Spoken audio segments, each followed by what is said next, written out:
Hi friends, ఈరోజు మనం రసగుల్లలు ఎలా తయారు చేయాలో చూద్దాము. ముందుగా ఇరిగిన పాలని ఒక మెత్తటి కాటన్ క్లాత్లో వేసి మొత్తం వాటర్ పోయేదాకా పిండాలి. పిండిన తర్వాత అందులో ఒక 1 టేబుల్ స్పూన్ మైదాని మనం యాడ్ చేయాలి.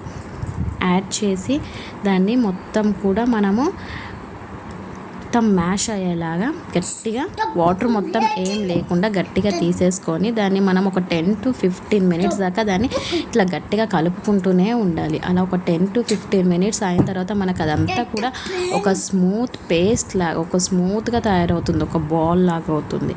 ఇప్పుడు దాన్ని మనము ఒక చిన్న చిన్న బాల్స్ లాగా కలిపి మనము అన్ని చిన్న చిన్న ఉండలు చేసి పక్కకు పెట్టుకోవాలి. ఇప్పుడు మనము మరొక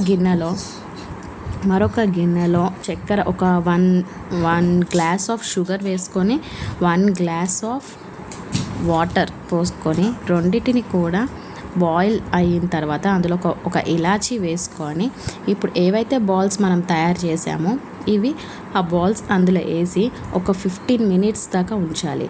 అవి మూత పెట్టి ఉంచిన తర్వాత 15 మినిట్స్ తర్వాత ఓపెన్ చేసి చూస్తే మనకు అవి డబల్ సైజ్ అవుతాయి.